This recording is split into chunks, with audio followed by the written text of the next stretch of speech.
This is Studio 809. Hi everybody, welcome to the Outdoors Hiking Bob podcast. I am your host, Hiking Bob Falcone, and you can find me on my website at hikingbob.com with links to my social media, my newspaper columns, the other podcasts we've done, my photography website. You can also contact me there. It's real simple. Everything's at hikingbob.com, so just go there.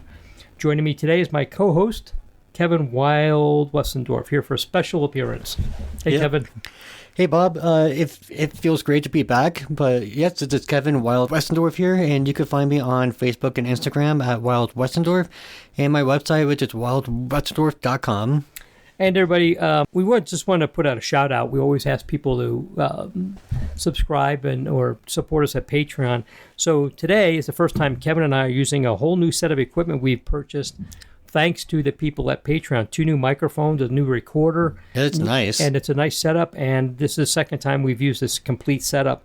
And really happy with it. So thank you to our supporters at Patreon for giving us the funding to do this. And if you'd like to help, you can do that also at patreon.com/hikingbob, and we'd appreciate the support. Help us keep improving the. I can't do much about the content, but I can do a whole lot about how it sounds. So anyway, appreciate that, Kevin. It's been a while since we had you on. Yep. Been a month or so since we've had you on, maybe a little longer. So tell us what you've been up to since you've been. Well, I've been in the middle of other things. Yeah. Well, the last time I was here on the show, I talked about how I had a planned trip to go up to Wyoming to hike Medicine Bow Peak in the Snowy Range Mountains. And so I did that. I drove up there. I did the hike. I first did the hike almost exactly like 10 years and 6 days apart. So the last time I was up there was in 2015. And I always remembered it as being just a stunningly beautiful hike, and it still is. It is gorgeous out there, and it's enough of a workout of a hike too as well. It's stunning out there. And then I went and stayed overnight in the town of Walden, back in Colorado. I stayed at a really cute little motel type place, and it's the kind of town to where it takes you less than 5 minutes to walk around the entire downtown area. But it's a cute town, and then the next day I went to State Forest State Park for the first time, and now I totally understand why it's viewed as like a miniature version of Rocky Mountain National Park. I hiked up to Lake Agnes, and it was just gorgeous. So that was a fun little trip that I did, and then the other weekend I did a hike outside of Victor. To see Rita the rock planter. So that was really cool. I mean, it's a very easy hike. There's 2 lots to a park in. You can park in the upper lot and just walk down this path, or park at the lower lot and make a little bit of a loop hike, which is what I did. And I also want to give a shout out to the Vindicator Valley Trail, which is on the other side of Victor from Rita. I haven't hiked there in 10 years or so, too. That was a blast. Like, it's just a ton of history in the area. It's a lot of fun. So it was nice to go back out there, too. Cool. Yeah, for people who don't know, Rita is this big wooden gnome structure, kind of a piece of art. It's pretty cool. I think there's a couple. Isn't there one up near Breckenridge or something? Yeah, there's one near Breckenridge, and I think there's a third one that's on the western slope somewhere. Okay. I think. Yeah, they're pretty cool. I mean, it's a kind of an oddity to see, but it apparently took a lot of work.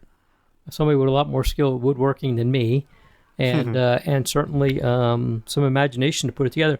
The Lake Agnes hike in State Forest State Park, tell us how long is that? How far elevation? How much elevation gain? How high up is it? If I remember right, actually, let me bring up my Garmin Connect app. You know me, I like hiking the lake, so it sounds interesting. Oh, yeah, it's a gorgeous. Go back. Kevin is trying to pull it up on his phone as we speak. There we go. It's loading right now. I see a little running man on your screen. It's a 2.4 mile hike. Round trip? Round trip, so Oh, wow, that's a short it's hike. very, very short. So it was a nice cool down of a hike after the big hike that I did on Medicine Bow Peak. Uh-huh. If I remember right, it was about 700 feet of elevation gain, so it's not like nuts or anything. But it's a very short hike. I got it done in an hour. Like aside from the time I spent at the lake. And what was really cool about this lake is there's an island there too. So it just looks really cool, and it has a little island with its own like forest on it and stuff. But for best bang for the buck in terms of an alpine lake, it's worth it. Cool. That sounds like a lot of fun. It's a beautiful lake. I mean, it's real pretty and everything. Yeah. Cool. And what was it like hiking in the snowy range up in Wyoming? Oh, it was the weather was perfect. It's just a very different looking mountain range. Like it looks like you're kind of hiking up a half pipe with the way the mountains look. Uh-huh.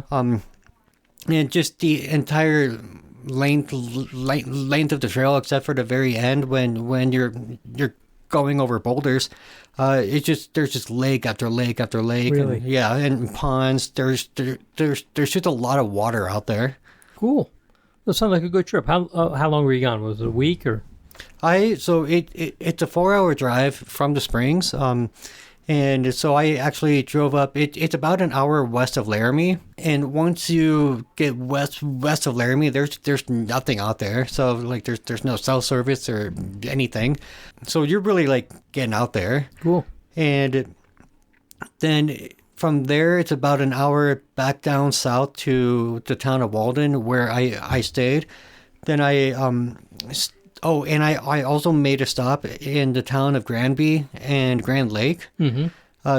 Grand Lake is a cute little town. It is. It's a beautiful area. And so I stopped there. And then the next day after that is when I drove home. Cool. So you made just a couple-day trip out of this. And Yeah. oh, that's awesome. Well, it sounds like you had a good time. Sounds like a lot of fun.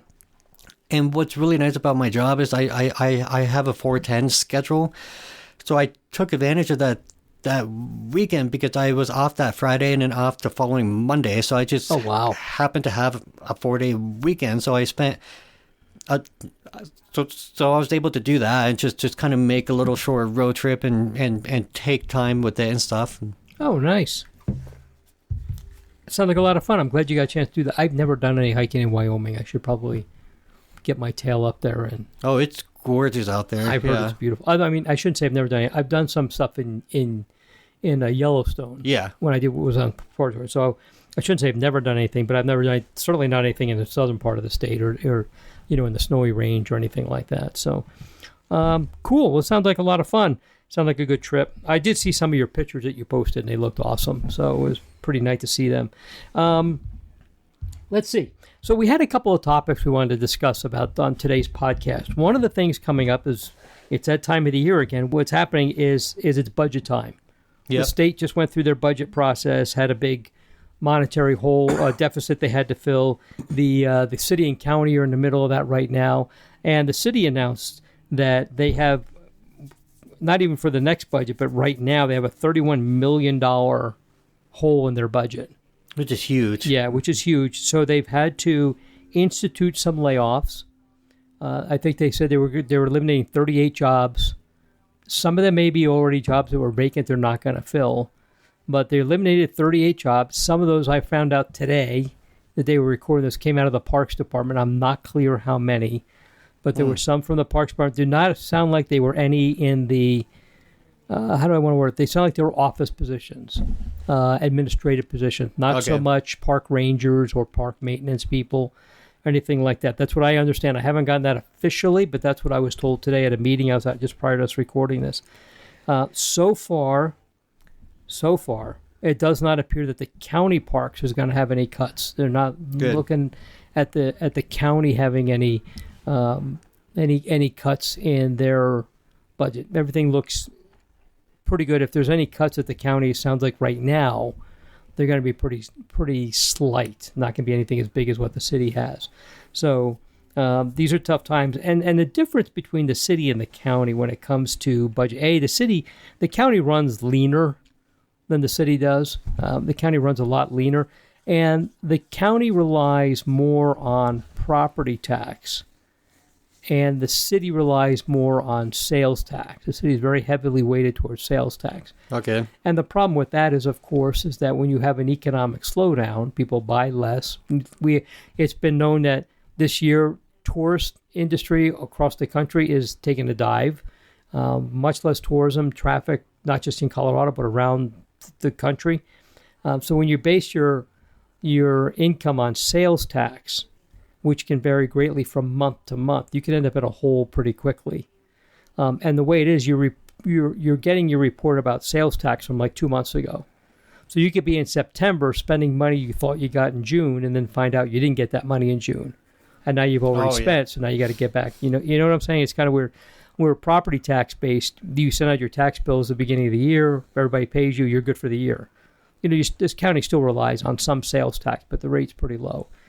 And you usually can tell about 2 years out whether your rate's going to change, because about every 2 years they do another evaluation, and then they determine how much income they're going to have. So the county sounds like they're going to do okay. The city's taking a hit. We don't know where this is going to go. And there's other things at play too, is with the shakeup at the federal government, all kinds of spending cuts. Some of that is affecting grants that a lot of these agencies, they get every year to operate on. Now those grants may be drying up, or the people that federal money went to who give grants, you may not get a grant directly from the federal government, might be changed. So a lot of things going on with that. It's a pretty tough economic environment. I don't know that the economy, at least here in Colorado Springs, seems like it's doing okay. Inflation is a bit of an issue. Housing values have dropped a little bit, but they were, I think, and any realtor will probably tell you, they were artificially high to begin with. So they're probably just getting back to where they're supposed to be. And with Colorado's various tax control methods, even though housing values went up, that does not necessarily mean your taxes went way up. So it was kind of stable, sort of, anyway. But the state did have a big funding hole that they had to fill. Fortunately, Colorado Parks and Wildlife is considered an enterprise. It's not run by tax money. It's run by park fees and camping fees and fishing licenses and hunting licenses and snowmobile registrations. So it's probably down a little bit, but they're separately funded. So things that are happening at the county that are funded, or at the state that are funded by general taxes, property taxes and sales taxes, are not affecting the Colorado Parks and Wildlife very much. So there may be still some cuts there, but it doesn't look like it's going to be that big of an issue for the state parks and wildlife people. So that, on the other hand, is a good sign. Also, it was announced this past week that Colorado, which has the Keep Colorado Wild Pass, which is a $29 fee that is added to your vehicle registration when you register a car, and you could take it off if you want, but fortunately a lot of people keep it on there, has raised $41 million on its own for Colorado Parks and Wildlife in the last year. And that is on top of the $39 million from the year before. It's only been in effect for a couple of years. So that's raising a lot of money for Colorado Parks and Wildlife, which hopefully will start hiring more full-time rangers. Yeah. And start paying for some pretty important park improvements, programs, things like that. Hopefully we'll start to see that kick in pretty soon. So anyway, everybody's pretty excited about that. It is that $41 million it raised this past year was way above what anybody ever thought it would bring. It turns out about 28% of the vehicle registrations keep the Colorado Wild Pass on their on their registration, because you can opt out of it. There's a box. It's automatically added in, but if you don't want it, you check a box. $29 comes off your vehicle registration. About 1.5 million, 1.4-ish million, 1.4, 1.5 million vehicle registrations keep it on there, which amounts to about $41 million at $29 a car. Nice. So it's a pretty good thing that's really that has really helped it out a lot. Do you know how much they were making per year before it became a part of the registration? I don't, because then it was a little more complicated because CPW is one big entity that covers a lot of stuff. But the Keep Colorado Wild Pass is a wholly separate fee, so it's a little easier to keep track. I don't know the answer to your question, though. Okay. Good question. I know that it's the state. Their budget is much, much bigger than $41 million, probably about 4 times that amount. But it's a big dent in taking care of things that the state needs to be taken care of. Some of that money from when the Keep Colorado Wild Pass was instituted, it was very clearly defined how the money would be spent. Certain amount had to go to search and rescue operations. Certain amount had to do different things. So this past week, it was announced that several $1 million in reimbursement was sent to search and rescue teams. They get it automatically off the top of the Keep Colorado Wild Pass income. They get a certain amount of money right off the top, and they have raised, I forget how many millions of dollars was doled out to various search and rescue entities around the state. And basically the idea is nobody's charging for rescues. We've talked a lot about that. Oh, yeah. But there's still a lot of fees or a lot of cost involved to doing a rescue. So what has happened is that they have instituted it, and there's always been a fee for like hunting and fishing license and vehicle and boat registration, snowmobile registration, a 25-cent fee added to all those licenses to go to the search and rescue fund. And it's been 25 cents for a bazillion years, which is insanely low. And the other part of the issue there was that hunters and fishermen would be paying most of that money for the search and rescue fund, but it was hikers and cyclists who use search and rescue more often. Good so point. they felt like they were paying for other people to use it. They don't call search and rescue out as often for a hunter, for example. These still happens, but not that much. So what's happened now is that's kind of reversed that, where the people who use it the most are paying the most because it's coming out of the Keep Colorado Wild Pass. So that's kind of a good thing that is happening there. That and they're actually looking to raise the fee on the hunting and fishing license from 25 cents to $1.25. Because 25 cents, it's been that way since 1990 something. Oh wow! Okay. Kind of absurdly low, Yeah. So anyway, that's being taken care of. So a lot of good things going on there. It's pretty interesting, how this money thing all works. But we'll have to see, what happens with the city and county budgets, and whether this is a one-time deal or if this is the sign of a recession coming on. God, I hope not. But who knows? We don't know what's going to happen there. So all that stuff is kind of in the works. Hopefully it won't affect the user experience at our parks. I hope it doesn't do that. I hope everybody still goes out there and uses the parks and has a nice, clean and safe place to recreate. Kevin, I did a podcast a couple weeks ago with Skylar Rohrbor, the manager of Pikes Peak America's Mountain. And one of the questions I had for him at the time was, anybody else have a building at 14,110 feet, the top of Pikes Peak? Yeah. And it was a good question. I thought, I don't know. There is a building on top of Mount Blue Sky, used to be called Mount Evans, and it is a building, but it's the remnants of a building. It would actually be about 30 feet higher than Pikes Peak, but it's just the remnants of a building. So nobody's sure. It doesn't have a roof, so nobody's sure if that actually counts. Yeah, it's like that on top of Mount Whitney. There's the remnants of a weather research station up there, but it's not being used. Building, right? Yeah. So anyway, he told me he was going to try and find out when, if there's any bigger buildings. He did find out, not in time for the podcast to go up, but what he found out was that there's only a handful of 14ers that are larger than Pikes Peak. Pikes Peak is actually in the middle. It is the highest mountain in the world that can be reached by anyone who can ride in or on a vehicle or a train coach, or who can walk or run long distances. Note that climbing this Pikes Peak does not require climbing gear. We call it climbing, but you're just hiking up. So the Summit House on Pikes Peak with the highest visitor center in the world, the answer is yes. However, there are 23 inhabited places higher than Pikes Peak. For example, well, they noted here that there are a lot of towns and settlements lower than Pikes Peak and above 11,000 feet. 12,300 feet, the city of Lhasa in China. I guess more like in Tibet. 11,640 feet, La Paz, Bolivia. 11,265, the visit of Namache, Nepal. These are tourist destinations. They do not have a visitor center. But if they do have a visitor center, it would not be as high as Pikes Peak. On the other hand, in the general elevation range between Glen Cove, besides Glen Cove and Crystal, the visitor places on the way to the summit, there are two other high altitude visitor centers.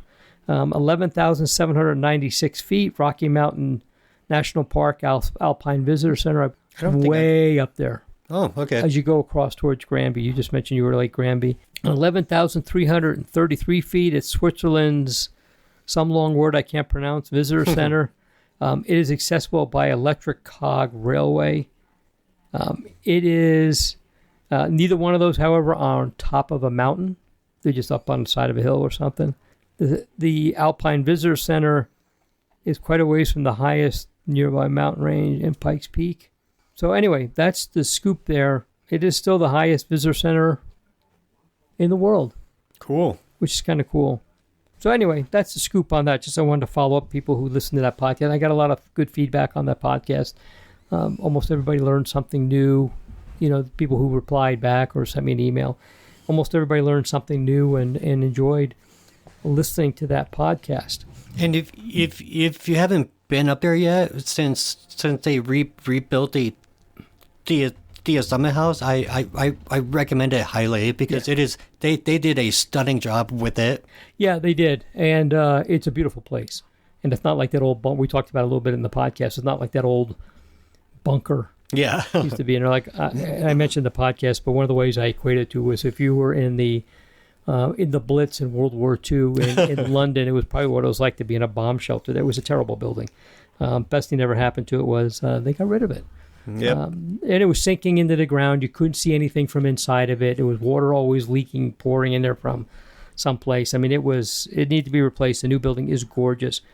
For people who are interested, coming up on what month are we in? September. Yeah. September 27th, they are doing a special early opening of Pikes Peak. You can drive up there, be on the road at 4:30 in the morning at the gate and drive up to the summit and watch sunrise from Pikes Peak. I've done that twice this year. I'm doing it a third time because some friends of mine are coming from out of town, spending some time with us. So I'm taking them up there. So if you want to do that, the 27th, just Google Pikes Peak early opening. You'll find a link. You do have to buy a timed entry permit for that time, and you'll have to buy an admission ticket to go up there, but you can do that. It's pretty cool if you haven't done something like that. Kevin, the other thing, I don't have a whole lot to talk about today. The other thing is fall color season. It's fast upon us. Oh, yeah. There was some talk that it was going to be early. I'm not seeing that at all. The colors are starting to change, especially about 30 miles west of us here, a little higher up in the elevation, a couple thousand feet higher. But they are nowhere near peak, let alone being early. Yeah. I think they're going to be pretty much on the right time schedule. And that's fungible. It's a couple of days here and there. It's not like a specific day. People are always asking, I want to know when peak colors is going to be because that's when I want to go out. The problem with that is peak colors, it was peak after it's passed because you don't know when it's going to peak.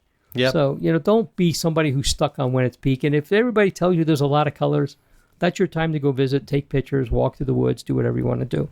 And check that out. But there's a Facebook page dedicated to fall color reports in Colorado. I think you have to join it, but I have been posting there what I've seen. So a couple of days ago, I was at the Rainbow Trail leading down the Rampart Reservoir, mostly green, way more green than yellow, but some nice yellow. And last week I was at Mueller State Park and hiked around there, and it was all green. So everything is pretty much on schedule. I don't think anything is early. The Western Slope is going to have a different kind of year this year because they have not had much rain. Oh, and there's a lot of stress on the plants there, the trees. So I don't know that you're going to see much in the way of color change over there. The Western Slope is known for the massive amount of aspens and big views with 14,000 foot peaks, and people take these huge pictures where there's aspens changing from the front to the back. Oh yeah. I don't know that you're going to see as much of that this year. I think the drought there has really taken its effect on the fall color season. Here on the Front Range, we've had plenty of rain. We just had a couple of days of rain last week, so I think we're going to be good on the fall colors here. Everything I'm seeing indicates that. Trees look healthy. They're not losing their leaves early. Everything looks good, so we'll see what happens with that. So that's your fall colors report. The answer to your question is the end of the month in the Pikes Peak region, going into October is probably going to be the best time to go out there. And don't stress on which day it is. Just if it looks good to you, go and take pictures and enjoy a good hike. Yeah, just no need to be silly about it.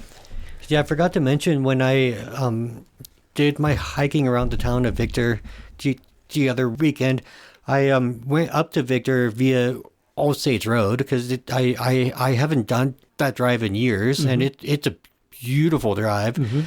Especially in Cathedral Valley area. Oh, I saw your pictures from there. It's one of my favorite places. Oh, it's impressive. Yeah.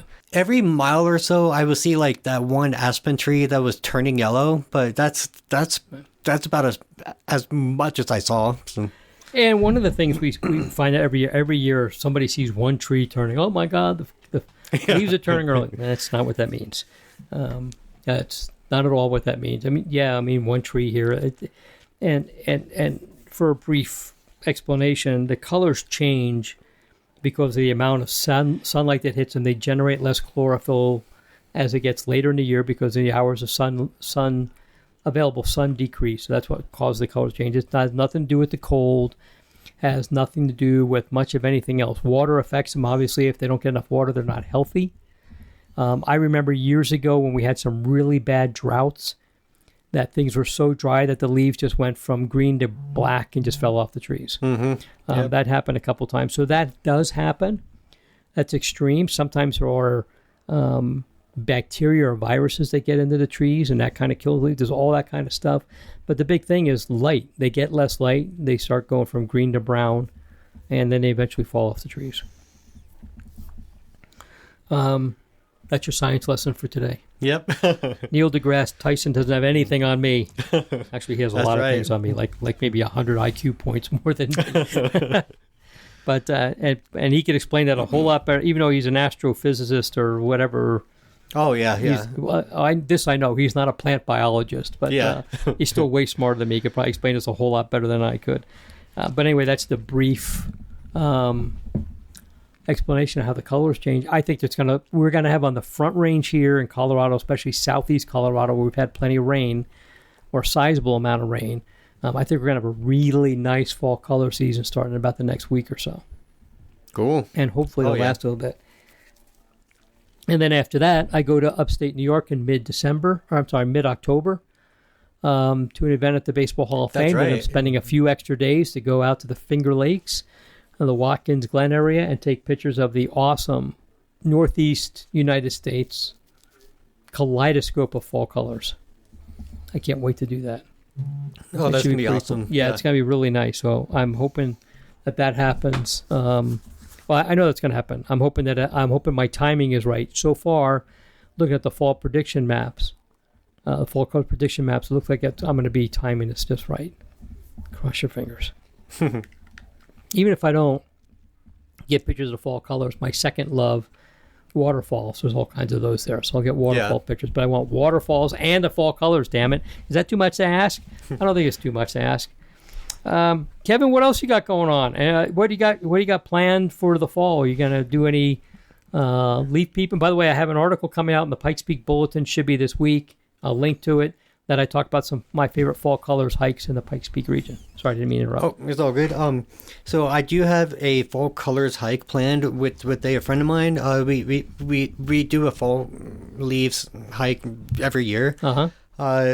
And we're planning on going up to Golden Gate Canyon State Park. Oh, it's beautiful up there, up near Boulder. Yeah, and I've been there once, and again, it was like 10 years ago. So we're planning that, and then I might do another little road trip before it starts to get really cold, to do this hike called Wheeler Geologic Area that's outside of the town of Creed. And for those who don't know, that is in the middle of nowhere. Yeah, it is so far away. So I'm gonna get a place in the town of Creed to stay overnight because it's a 4-hour drive. Yeah.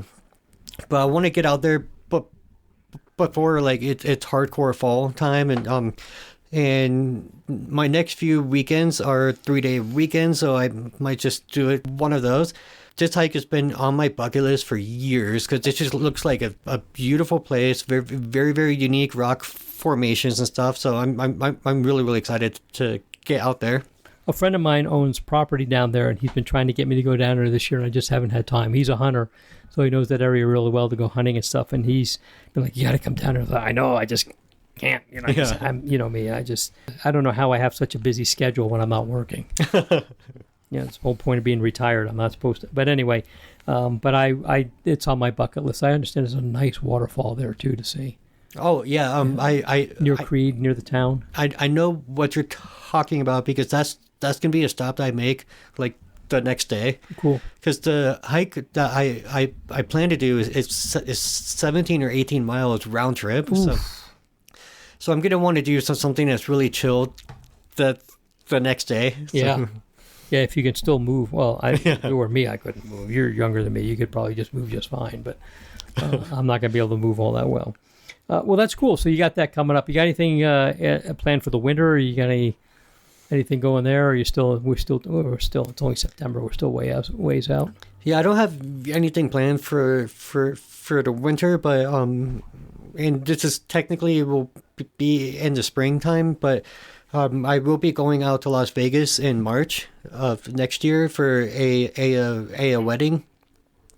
Because my favorite cousin is getting married, so I'm really excited about that. But I plan to get a rental out there and go explore more of the desert out there. So, well, we're going to be in Phoenix around that time because it's part of our normal trip. You should just drive over to Phoenix. It's what, a 2-hour drive? No, 4-hour drive. It's a 4-hour drive. Yeah. Drive out to Phoenix. We'll do some hiking in the desert. Cool. Yeah, I've been trying to get you out there. We got spare room. Yeah. You're welcome to stay there. So anyway, if you think about it while you're out that way, I don't know that I have much more. It's just things been going on. We're still all navigating talk about money again. We're still navigating all the cuts at the federal budget, which has started to affect grant cycles and things like that. And nobody really knows what's going on. I was just at a meeting and everybody's like on pins and needles because they don't know if grants they normally get every year to keep functioning, these different organizations are going to still be there. We don't know what's going on. Forest Service taking some big cuts. It's been a tough 9 months so far, and I don't think it's going to get any easier, but we'll see what happens next. Kevin, you got anything else you want to bring up? Anything else you want to talk about? Nope, I think I'm good. Okay, folks, well, it's going to be a short one, but, we had some pretty good stuff to talk about there, and stay tuned. Again, to our Patreon subscribers, we thank you so much for your support, this great sounding equipment we have here. Thank you. I mean, Kevin's looking at it, he was like, oh, this stuff is pretty awesome. It is. Looks nice. Yeah. This new recorder is working real well. These new microphones are so much better than the previous ones. And where you're going to see them really improve is when I do a online interview with somebody. This is better than the other USB microphones that I used to use. It sounded just terrible. I always had to adjust the tone on them because they sounded like I was talking in a barrel. So these are going to be better than that. And I've already used it a couple of times. So we're all there. Anyway, enough of that. Kevin, thank you for being here. Thank you. I hope we'll have you back on here pretty soon. I'm trying to schedule things for my October trips. I don't miss a week. Okay. And hopefully that won't happen. I'm going to try to go on vacation without having to worry about recording a podcast while I'm out on the road. But I'll record when I get back and tell everybody about it. I have this great book about waterfall hikes in New York State. Nice. I'm already bookmarking the daylights out of it. Good. So I could do some hiking and photography and see fall colors and see waterfalls. Life is good. I don't know how much better it gets. Well, I'm going to go into the Baseball Hall of Fame while I'm there. Yep. The whole point of the trip anyway, so we'll get to see that. All right, Kevin, with that, we'll say goodbye. All right, we'll talk to you later. Thanks, everybody, for listening to the Outdoors Hiking Bob podcast. We'll talk to you next time.